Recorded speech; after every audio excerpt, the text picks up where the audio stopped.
നമസ്കാരം. ഭാരത് ലൈവിലേക്ക് സ്വാഗതം. സ്വാതന്ത്ര്യവും ജനാധിപത്യവും സോഷ്യലിസവും മതേതരത്വവും ഒക്കെ പറഞ്ഞ് കേരളത്തിലെ പാവങ്ങളെ പറ്റിച്ചുകൊണ്ടിരിക്കുന്ന ഒരു രാഷ്ട്രീയ പാർട്ടിയാണ് CPM. കഴിഞ്ഞ 10-15 വർഷങ്ങളായി പാർട്ടി സെക്രട്ടറിയായും മുഖ്യമന്ത്രിയായും ഒക്കെ പിണറായി വിജയൻ നമ്മുടെ മുന്നിലെത്തിയിട്ട് അതിനു മുമ്പൊക്കെ ഇത്രയധികം ഫാസിസം അല്ലെങ്കിൽ ഏകാധിപത്യ പ്രവണതകൾ ആ പാർട്ടിയിൽ ഉണ്ടായിരുന്നില്ല. ഇപ്പോൾ കഴിഞ്ഞ 15 വർഷമായി മാധ്യമപ്രവർത്തകർക്കടക്കം ചോദ്യം ചോദിക്കാനാകാത്ത അവസ്ഥയാണ് പലപ്പോഴും പിണറായിയുടെ മുന്നിലെത്തുമ്പോൾ. എന്തെങ്കിലും ചോദിക്കുകയോ മൈക്ക് വയ്ക്കുകയോ ചെയ്താൽ എന്തിന് പരിപാടിയിലെ മൈക്കിനെ പോലും അലറി വിളിച്ച് ശകാരിക്കുന്ന പിണറായി വിജയനെ കഴിഞ്ഞ കാലഘട്ടങ്ങളിൽ നമ്മൾ കാണുന്നതാണ്. പത്രസമ്മേളനത്തിൽ വരുന്നുണ്ട് എന്ന് എല്ലാവരും പറയുന്നു. ഇടത് അനുകൂലികളെല്ലാം പറയുന്നത് പത്രസമ്മേളനത്തിൽ വരുന്നുണ്ട് എന്നാണ്. പത്രസമ്മേളനത്തിൽ വരുന്നുണ്ട്, പത്രസമ്മേളനം നടക്കുന്നുണ്ട്. കൊറോണ കാലത്ത് നമ്മൾ കണ്ടതാണ്. പക്ഷേ ആരെങ്കിലും അഹിതമായ ഒരു ചോദ്യം ചോദിച്ചാൽ അവരെ ഏത് രീതിയിലാണ് പിണറായി വിജയൻ കൈകാര്യം ചെയ്യുന്നതെന്ന് നമുക്കറിയാം. ഇവരൊക്കെ പറയുന്നത് നരേന്ദ്രമോദി പത്രസമ്മേളനം നടത്തുന്നില്ല എന്നുള്ളതാണ്. മാധ്യമപ്രവർത്തകർ നരേന്ദ്രമോദിയെ ആക്രമിച്ചതുപോലെ ഒരു കാലത്തും ഒരു രാഷ്ട്രീയ നേതാവിനെയും ആക്രമിച്ചിട്ടില്ല.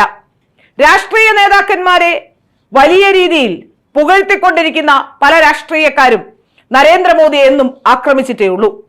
നരേന്ദ്രമോദി മാധ്യമങ്ങളുടെ ലാളനയേറ്റ് വളർന്ന ഒരു രാഷ്ട്രീയ നേതാവുമല്ല. അതുകൊണ്ട് തന്നെ അദ്ദേഹത്തിന് മാധ്യമപ്രവർത്തകരെ കാണാനോ അദ്ദേഹത്തിന് മാധ്യമപ്രവർത്തകരോട് സംവദിക്കാനോ താല്പര്യമില്ലെങ്കിൽ അത് മറ്റൊരു കാര്യം. അദ്ദേഹത്തിന്റെ മന്ത്രിസഭയിലെ മന്ത്രിമാരെല്ലാം സംസാരിക്കുന്നുണ്ട്, സംസാരിച്ചില്ലെങ്കിലും പ്രവർത്തിക്കുന്നുമുണ്ട്. അതുകൊണ്ട് തന്നെ നരേന്ദ്രമോദിയെ എപ്പോഴും കമ്പയർ ചെയ്യാൻ അല്ലെങ്കിൽ പിണറായി വിജയൻ വാർത്താ സമ്മേളനം നടത്തുന്നുണ്ട് എന്നൊക്കെ ഇടത് അനുകൂലികൾ പറയും. പിണറായി വിജയന്റെ വാർത്താ സമ്മേളനത്തിൽ സാധാരണഗതിയിൽ ആർക്കും ചോദ്യം ചോദിക്കാൻ കഴിയില്ല. സാധാരണഗതിയിൽ ഇങ്ങനെയൊക്കെ എല്ലാ വാർത്താ സമ്മേളനങ്ങളും ഉണ്ട്. ഉമ്മൻചാണ്ടിയുടെ കാലത്തും ചില മാധ്യമപ്രവർത്തകർ ഉമ്മൻചാണ്ടിയുടെ അടുത്തു പോയിരുന്ന് ഏതെങ്കിലും കാര്യമാത്ര പ്രസക്തമായ ചോദ്യം സദസ്സിൽ ഉയരുമ്പോൾ അല്ലെങ്കിൽ പാർട്ടിക്ക് പ്രശ്നമാകുന്ന ചോദ്യങ്ങൾ ഉയരുമ്പോൾ മറ്റേതെങ്കിലും ചോദ്യം ചോദിച്ച് ഡൈവേർട്ട് ചെയ്ത രീതി കാണുന്നുണ്ട്. എന്നാൽ പിണറായി വിജയന്റെ കാലത്ത് അതായിരുന്നില്ല സ്ഥിതി. മൈക്ക് നൽകുക പോലുമില്ല ചോദ്യം ചോദിക്കാൻ. ഇപ്പോൾ ഇന്ന് അവസാനം ഒരു പത്രസമ്മേളനം ഇന്ന് നടന്നിരുന്നു. ആ പത്രസമ്മേളനത്തിനിടയിൽ പിണറായി വിജയന് പറയാനുള്ളത് പറയുക, എഴുന്നേറ്റ് പോവുക എന്നുള്ളതാണ് സാധാരണഗതിയിൽ ചെയ്യുന്നത്. സമയം തീർന്നു അത്രേ. സമയം തീർന്ന് നടന്നുപോയ ആ ഇന്നത്തെ പിണറായി വിജയെ നമ്മൾ കാണുന്നതാണ്, ഓരോ ഘട്ടത്തിലും കാണുന്നതാണ്. പക്ഷെ ഇന്ന് പിണറായി വിജയന്റെ തന്ത്രം വേണ്ടത്ര ഫലിച്ചില്ല. ഇന്ന് മാധ്യമ സമ്മേളനത്തിനിടയിൽ പിണറായി വിജയൻ സമയം തീർന്നു എന്ന് പറഞ്ഞ് എഴുന്നേറ്റ് പോയപ്പോൾ വളരെ ഗൗരവകരമായി തന്നെ മാധ്യമ പ്രവർത്തകർ പ്രതിഷേധിച്ചു. അങ്ങനെയെങ്കിൽ ചോദ്യം ചോദിക്കാൻ കഴിയില്ലെങ്കിൽ ഇനി മേലാൽ ഞങ്ങളെ മാധ്യമ സമ്മേളനങ്ങൾക്ക് വിളിക്കരുത് എന്ന് മാധ്യമ പ്രവർത്തകർ പറഞ്ഞു. ജനാധിപത്യം നിലനിർത്തുന്ന രീതിയിൽ അല്ലെങ്കിൽ ജനാധിപത്യം നിലനിർത്താൻ ആ രീതിയിൽ പ്രവർത്തിക്കണം എന്ന കൃത്യമായ സന്ദേശം പിണറായി വിജയന് ലഭിക്കുകയും ചെയ്തു.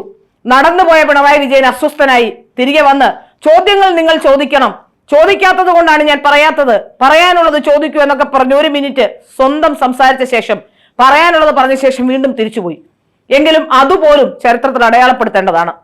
പിണറായി വിജയന്റെ ധാർഷ്ട്യത്തിനേറ്റ കനത്ത തിരിച്ചടിയാണ് ഇന്നത്തെ വാർത്താ സമ്മേളനം. ആ ദൃശ്യങ്ങളൊന്ന് കാണുക. അപ്പൊ നമുക്ക് ഇവിടെ നിർത്താം.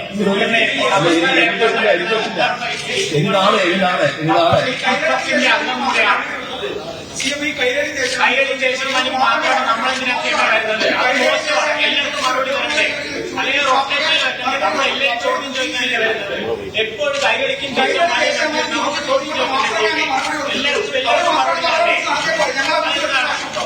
ഞങ്ങളെ വിളിച്ചെടുത്തത് ആ 2 കൈകളിലും നിങ്ങൾക്ക് അന്ന് മറുപടി കൊടുത്തു. ഞാൻ കുറെ നേരം ഇവിടെ നിന്ന് ചോദിക്കുന്നുണ്ട്. മോശമാണ് ആളെ വിളിച്ചു വരുത്തിയിട്ട് ചോദ്യം ചോദിക്കാൻ പറ്റില്ല എന്ന് പറയും. ഇന്നലെ ജോൺ ബ്രിട്ടാസ് പറഞ്ഞത് അന്നാണ് ഏറ്റവും കൂടുതൽ വാർത്താ സമ്മേളനം നടത്തിയതാണ്. അങ്ങനെ നടത്തിയ മാധ്യമപ്രവർത്തകർ ചോദ്യം ചെയ്ത നേരാണ്. മോശമാണ് ചെയ്യേണ്ടത്. ആളുകളെ വിളിച്ചു വരുത്തിയിട്ട് ചോദ്യം ചോദിക്കാൻ ശ്രമിക്കുന്നത്.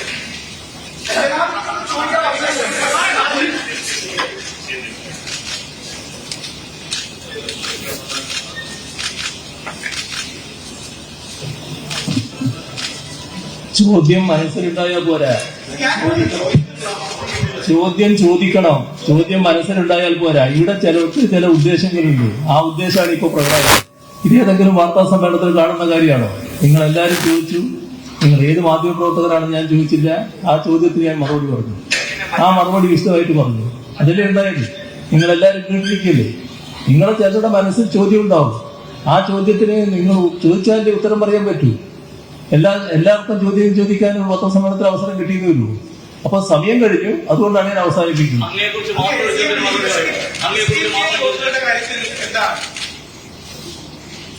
ഈ തെരഞ്ഞെടുപ്പ് കാലത്തെങ്കിലും ഇനിയും പിണറായി വിജയൻ ഒരു പക്ഷേ അധികാരത്തിലേക്ക് തിരിച്ചു വരാൻ സാധ്യതയില്ല എന്ന തിരിച്ചറിവ് കൊണ്ടാണോ എന്നറിയില്ല, അല്ലെങ്കിൽ ഒരു പക്ഷേ അത്രയേറെ സഹിച്ചതിന്റെ അവസാനം ഉണ്ടായ പൊട്ടിത്തെറിയായാലും അത് പ്രധാനപ്പെട്ട കാര്യം തന്നെയാണ്.